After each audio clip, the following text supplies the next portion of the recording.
today? My name's Eric. As always, I want to thank you for coming by to check out my video today. On this episode of Smo'King, I'm going to show you how to make medium rare pork tenderloin. Now you might say medium rare pork tenderloin. That might kind of have you a little bit of concern. The USDA recommends that you cook pork to 145 degrees to make sure everything is cooked thoroughly and that you won't get sick.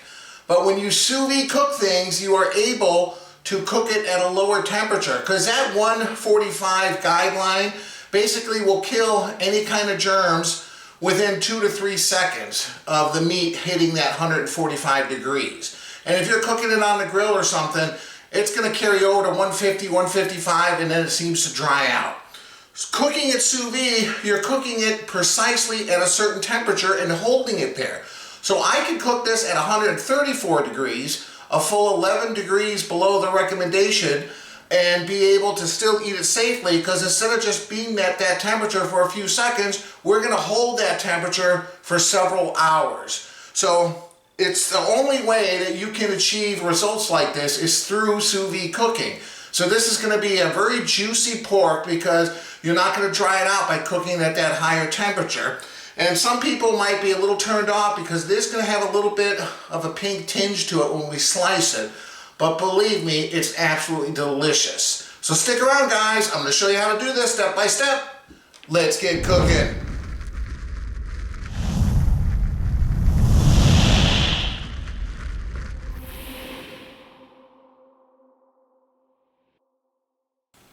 Alright, so I have a couple pork tenderloins. Now the pork tenderloins are the little tiny thin pieces. They usually weigh only a couple pounds a piece, if even that, as compared to the pork loin, which is the much bigger piece. So there's really not a whole lot we have to do with this because it is a pretty lean piece of meat. Just kind of look at it. There might be a little area where you'll see a little bit of silver skin, like here. And I'm just going to slice that off, just kind of go underneath it, kind of go along. And that one didn't quite do too well. You know, just kind of cut off those little pieces if it bothers you. You don't have to go too crazy. Let's see if I can get under here. Yeah, just like so. So I'm going to trim these up a little bit. Just trying to get a lot of this tough silver skin, because cooking it at this lower temperature is not going to render any of this down, and it's not going to be very tasty. So I would much rather remove it now than to stick a piece in my mouth and get that kind of unpleasant texture of that silver skin. So let me continue to do this. I'll just clean these up. I'll be back in a minute, guys. Alright, so here we are. Now you don't have to go crazy. There's a little pieces of fat. It'll render down when it cooks in the sous vide. You can season this however you like. You could just do, you know, salt and ground black pepper, a little garlic powder, onion powder. You can throw in some rosemary, thyme, you know, whatever you want in the bag. Experiment with what you like. I'm using a rub specifically made for pork called Pork Rub, and this is by Girls Can Grill. I've never tried this. Monica actually got it for me for Christmas, and I haven't used it yet, so that's what I'm going to do. So what we're going to do here is we're just going to season the pork tenderloins. You know, don't go crazy, because these are kind of little skinny piece of meat, but we want enough to kind of give it some flavor here. So I'll season these up, guys. I'll be back in a minute. Alright, guys, there you go. These are only going to cook in a sous vide bath for anywhere from, I'd say, 2 to 4 hours. Probably the sweet spot is between that 2 to 3. They are very thin, so we don't have to be concerned with cooking them for a longer duration, which you might be concerned if you were cooking like something much thicker, like a pork loin, for instance. And you can vacuum seal these. I'm just going to put them in regular old freezer bags because this is such a short cook. I don't think the vacuum seal is necessary. So let me go ahead and put these in the bag. Let me get my sous vide circulator heated up to around 134 degrees. We'll be back momentarily. When that's all heated up, we're ready to throw these in. So I have the pork loins in 1 gallon freezer bags. I'm decided to cook them separate just to allow that air circulation, or I should say the water circulation, to completely go around each piece. If I put them together, there'd be a little bit of blockage where the meats come together. Got my sous vide machine here. It's almost up to temperature. Water circulating. Once it hits 134, we'll throw these in. Be back in a minute. All right, it just beeped. It's 134 degrees. Now, when you're sous vide at a lower temperature like this, one thing is you want to make sure you're cooking it for the right amount of time so it's safe to eat. And second thing is you want to calibrate the temperature of your machine. So it's always a good idea periodically just to check. So let's see what my instant read says. 134.6. So I mean, usually it's going to be off maybe a half a degree. That's pretty accurate.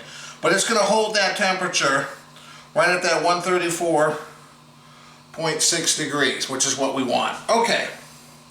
So if you vacuum sealed it, just put it in there. It should sink to the bottom. Since I'm using these freezer bags, I'm just kind of rolling them to squeeze all that air out. And then these have the little sliders on them. So we just wait till the very end. And then when we stick it in the water, we're going to push the remaining air out of the bag and then seal it. Okay, so that one looks pretty good right there. Clip it on. And this one, I'll do the other side here.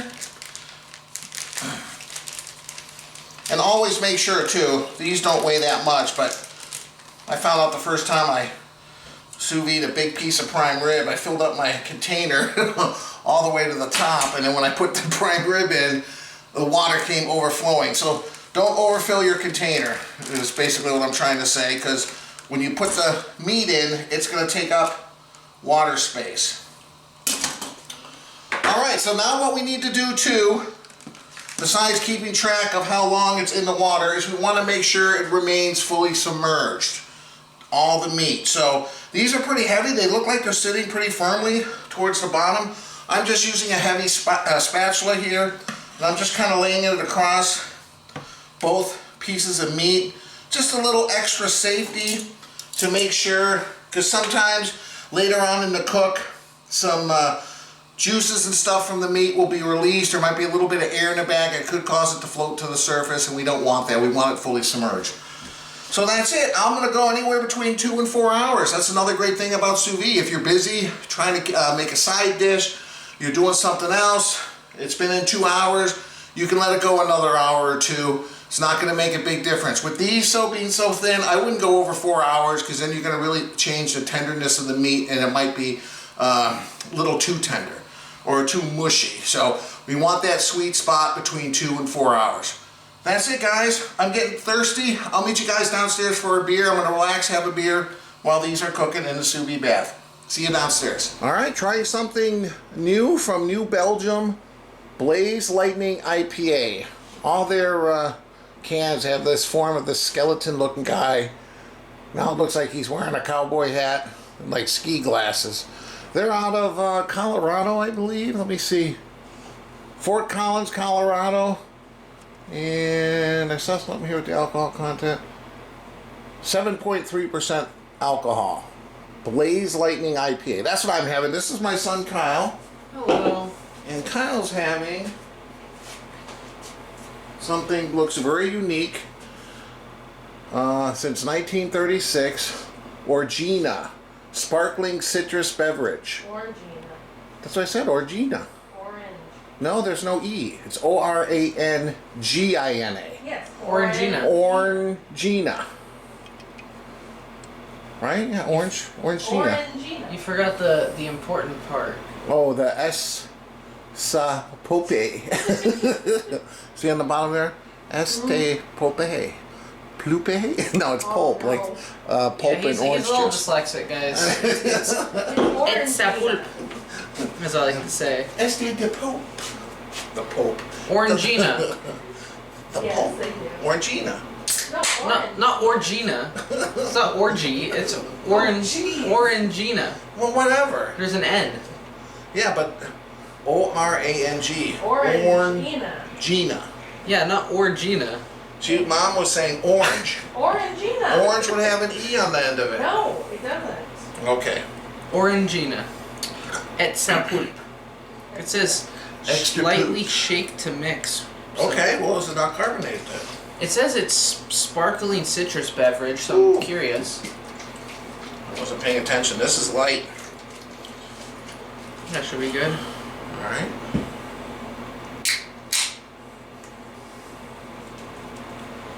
Smells like orange juice.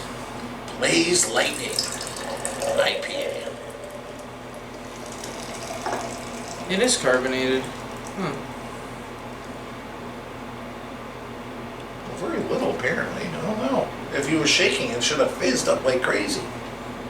Well, it's a juice. Well, must not have been that carbonated. It said lightly shake, huh? What's this sparkling on here too? So Alright, this is very cloudy. Nice head. I might I just don't start really a can smell of lime anything. juice right here.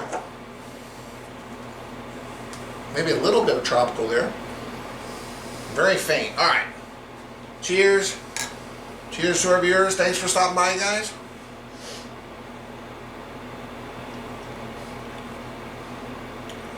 Okay. Way more fruity flavors than hoppy. Yeah, all I taste is fruit. There's a little mild hoppiness, but it tastes like pineapple and like tangerine. It's very, almost too sweet. Yeah, not one of my favorites from New Belgium. I've had a few of them. This is just a little too sweet. It's not very hop heavy at all. It's much more fruit presence on the back end, but it's right up front as well. Maybe I'll get used to it, but a little too sweet for my liking. Alright, anyway, how's your Orangina de Pope? Despite the fact that it says, well, I'm assuming it's pulp on here. There's Yeah. no pulp. It tastes like just carbonated orange juice, pretty much. Really?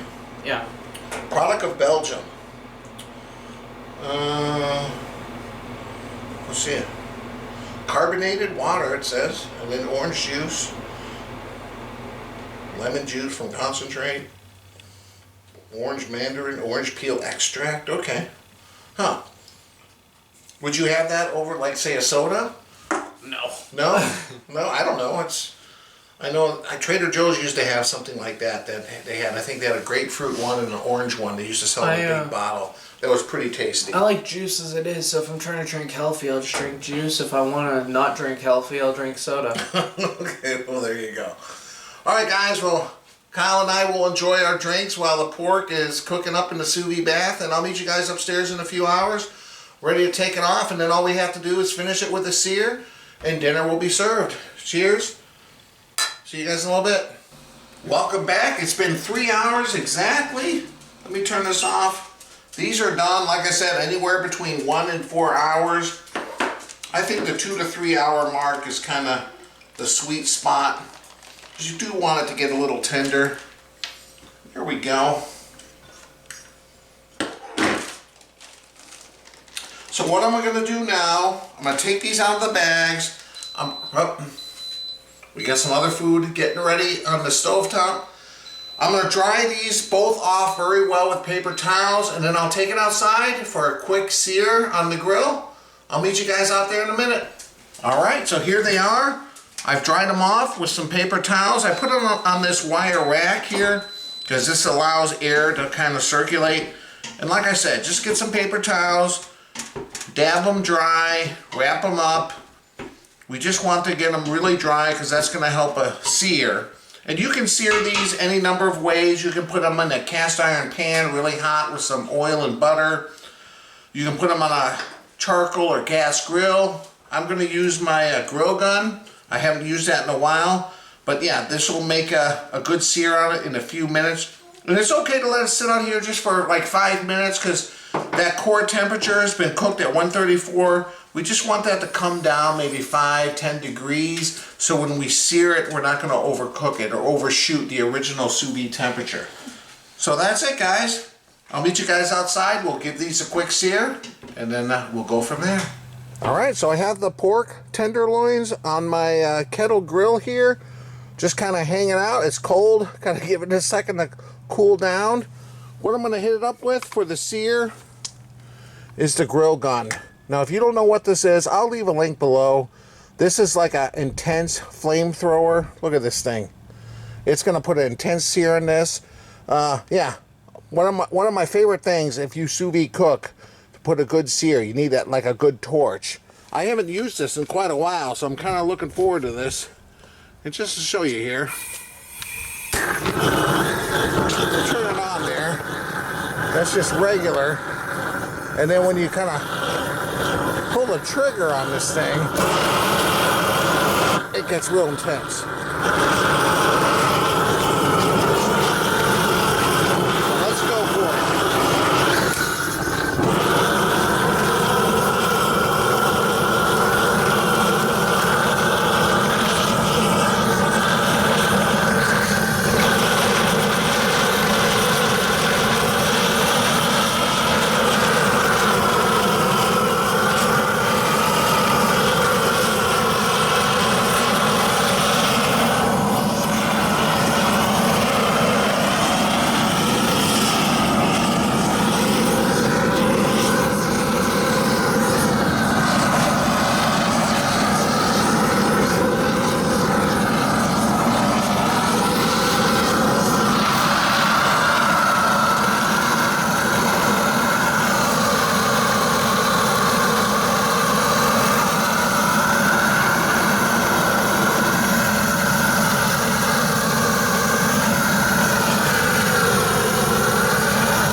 You don't really need to do it long, maybe like a minute like I just did on each side. I'll flip this over, give it another heating up with this torch, and yeah, we'll be ready. We're just trying to get it crispy on the outside. Give it that nice sear. I'll be back. Go.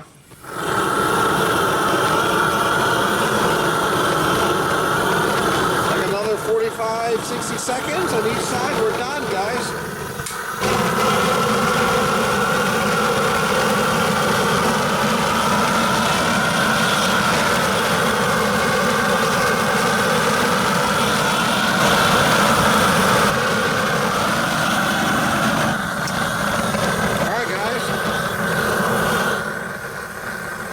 I think we are done.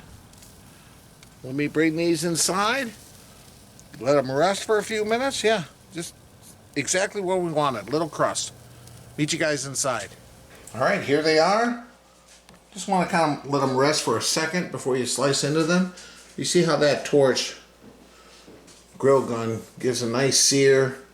We just want to kind of make it look more appetizing, because that's the disadvantage of sous vide cooking. It doesn't look too appetizing, but yeah, if you can put a good sear on, either in a cast iron pan, hot grill, or the sear gun, or grill gun I should say. They also have a smaller one called a sous vide gun. Yeah, it comes out perfect. Alright, let me get a knife. We'll slice into one of these. We'll look at some medium rare pork tenderloin. Alright guys, here we are. Looking good. So let's slice into one of these. I think I'll move this one. Well, let's move this one aside just because it's closest. And I don't know the easiest way other than just kind of going straight down the middle. Alright guys, so here's what medium rare pork tenderloin looks like. You see that pink tinge? Oh, Dixie's going crazy. There we are. Oh, it smells good. Alright. I'm going to slice maybe half-inch slices here. Like little tenderloins. Yeah, we'll give this a sample. Man. Dixie, calm down. She can smell it, I think. She knows it's medium rare. And look, normally you don't eat it at this temperature if you're cooking it the more traditional way. But when you're cooking it sous vide, these are the kind of results you can get.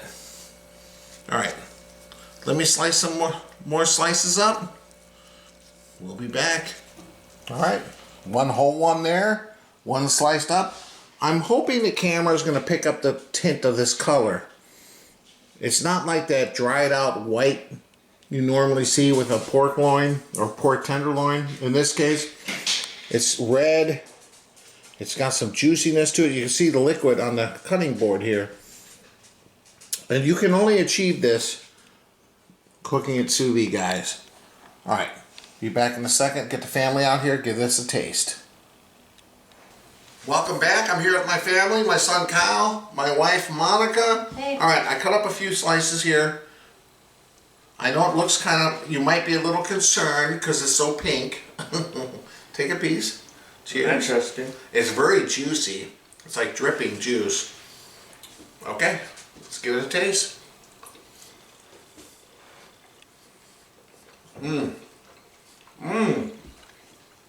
It's good. Now, this is not dried out pork like you sometimes get. People throw it on the grill, It's just definitely dried not out. dried. No. And it's definitely not undercooked either, because No. that would mean it's too chewy and it's weird. It's not weird. It's good. Yeah, it's the only thing that might be a little off to people is just the look of it. But you gotta get past that and realize when you sous vide cook it for 3 hours, which is what I did. You should tell them about when you first introduced me to I'm getting a sous vide, remember? You want no piece? Oh, well, I'll tell you since he won't. I was put off by it. Like, wait, what? You're gonna boil the meat? Well, how? And it took me a long time to get on board, but now whenever I make chicken or basic stuff for like you use meals, it more than I do, actually. I actually do. I use it. I don't hardly make chicken anymore. Yeah, I'll come home from work, pots on the counter here with the sous vide Yeah. circulator. She's cooking chicken breast or Yeah. pork or something to make for the main course. Because it's so much more tender. It's not dried out. And You it's said easy. you can cut it. You don't have to sear it then. You can just add it to whatever you're making. Yeah. Yeah, I mean, that's my go-to for that kind of stuff. But yeah, I mean, so I'm not really put off by this now because I'm used to it. I'm realizing that the sous vide does magic. It really does. It does magic. No, it's a great way to have meat in a different consistency that you've ever tried before. It's juicy, flavorful. But you got to get past what it looks like because some people can't. Well, I And can. I can. I mean, once I know. This is what we call, like the videos, We've never gotten sick. We've never had. medium rare pork That's good. tenderloin. Look at that. Some people Or look cook at it that. more if you don't like it that. No, yeah. Go to 145 or 140 Yeah. if you're like more You don't freaked want out that by rare? it. But Yeah. I'm telling you, try it in this temperature range because man, it just has a different flavor. It's more like melt in your mouth, juicy. It's not dried out, tough, chewy like you get with. There's some. Yeah, very good. Yeah, it's delicious. What do you think? It's good. As always, guys, I appreciate you stopping by and watching the video. If you like it, please hit the like button. The logo here in my shirt is the logo on the bottom of the screen there. Click on that. It allows you to subscribe to my channel.